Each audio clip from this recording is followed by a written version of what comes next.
Okay, so I have just got back from seeing Thor, Love and Thunder, so I'm now going to give you guys my thoughts on this film.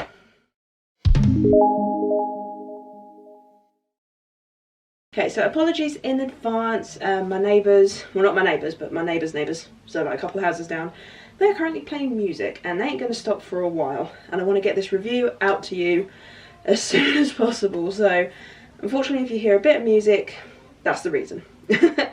So yes, as I said at the beginning of my video, I am going to be reviewing Thor, Love and Thunder. Yes, I finally got to see it.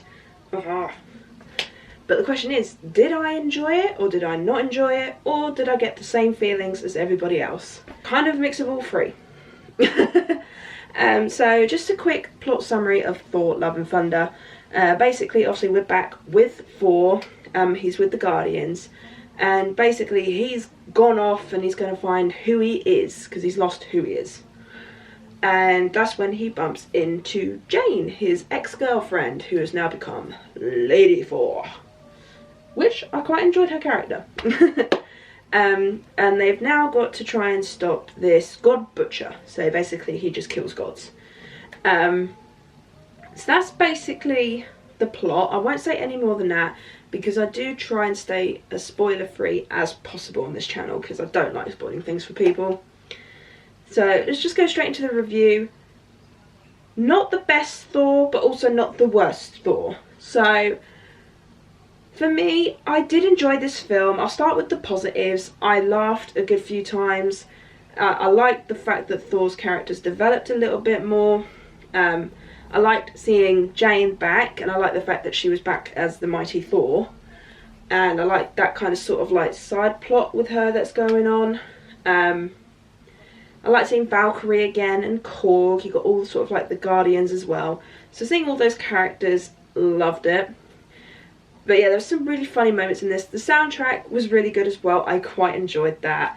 The fight scenes were very well done. I do enjoy those. But going on to, not the negatives, but just sort of like, I don't know what it is with this film, but I just did not enjoy it as much as I did Thor Ragnarok. I felt like some of the jokes did not hit very well for me. The goats in this film did annoy me after a little while. Because they're the screaming goats, you know, those memes that we saw years ago. And they just kind of got on my nerves just a little bit. Not a lot, a little bit. Also at the beginning there was a bit of CGI that looked very off, and it kind of took me out of the film already, because I was like, oh, this beginning looks good. Then the CGI came on and it was like, oh my god, what happened? And then I got concerned for the rest of the film. I felt like it relied on the comedy a bit too much, just because Thor Ragnarok was a bit comedic, but it was also very serious at the same time. So because the comedic side of that worked, because obviously the first two Thors are very serious films, they're not all that funny. So they leaned onto the comedy a bit more with this one, which, yes, some of the jokes hit very well. I did laugh a few times, but there was also some times where I didn't laugh, or I felt like the joke was a bit much. I don't know, it's just with this one, I still enjoyed it. I would still watch it again, but it wouldn't be one of those ones I'd go for a cinema trip for. It'd be I'd watch it on streaming or when it comes out. But yeah, like I said, I still enjoyed it. I still had a good time with it, but I wouldn't put it highly on my MCU list. I mean, I'm struggling to figure out if I prefer Doctor Strange more than Thor Love and Thunder. I'm sort of like teetering between the two at the moment. But sorry, I got itchy knee. But no, it had some good moments. It had some meh moments.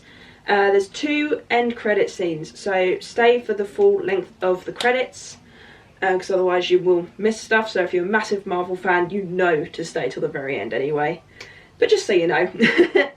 But no, there were some really good actors in this, like Chris Hemsworth obviously brought Thor, the comedic side of Thor, which I enjoyed. But he ended up being a bit too comedic for me. You got Russell Crowe in this, he was good. Christian Bale, he played the God Butcherer, and he played that role so well. I enjoyed his character. I did feel he had one weird scene part of the way through, but we'll leave it at that.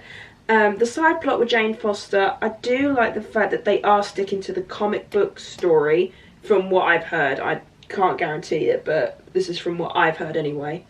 But I do feel like when it came to a certain part of the film, I didn't feel invested, and it bugs me a little bit.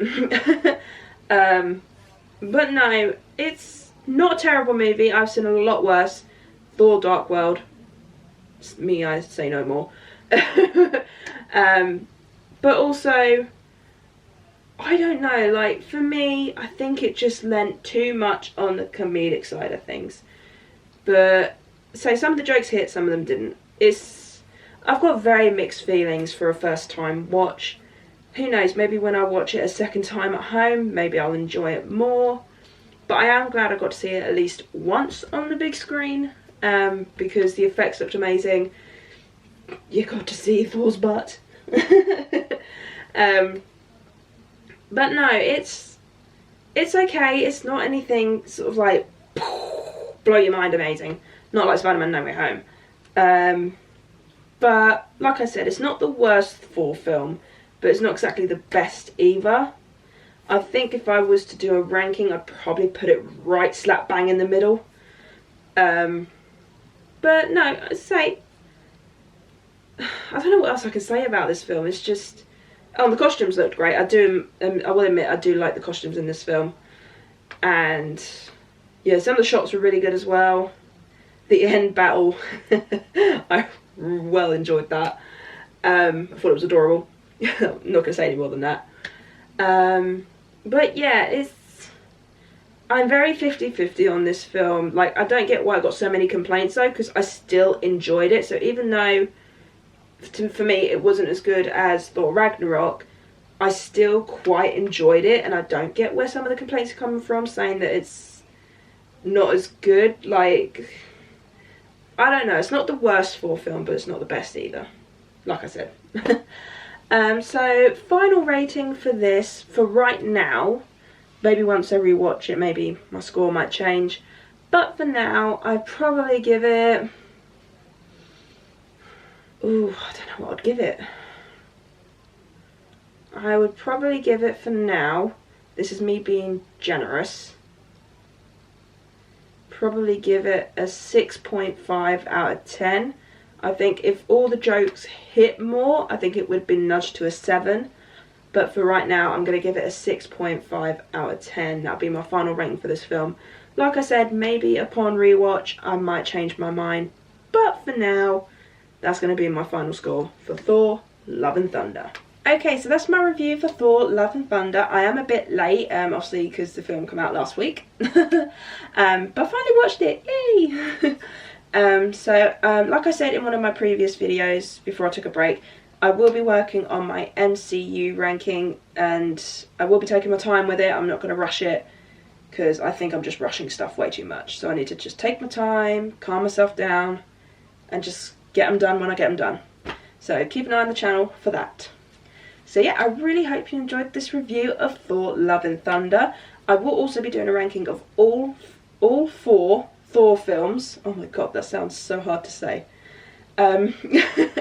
That will be coming up as soon as I've watched the other 3. I was meant to watch, this was like a surprise cinema trip, like I was asked to go see it last minute. So that will be coming soon. I'm not sure when. Like I said, I am going to take my time with it, but you will be getting a ranking for it. So yeah, so I really hope you enjoyed this review. If you did, then do give it a thumbs up. And if you are new to this channel, then hit that subscribe button and also the notification bell down below to be notified when I post. And also leave me your thoughts on Thor: Love and Thunder. Are you like me? Are you very 50-50 on the film? Did you not enjoy it? Did you really enjoy it? Do you think it was better than Doctor Strange in the Multiverse of Madness? Let me know in the comments down below, because I'd love to hear your guys' thoughts. And yeah, so hope you enjoyed this video, and I'll see you guys next time. Bye!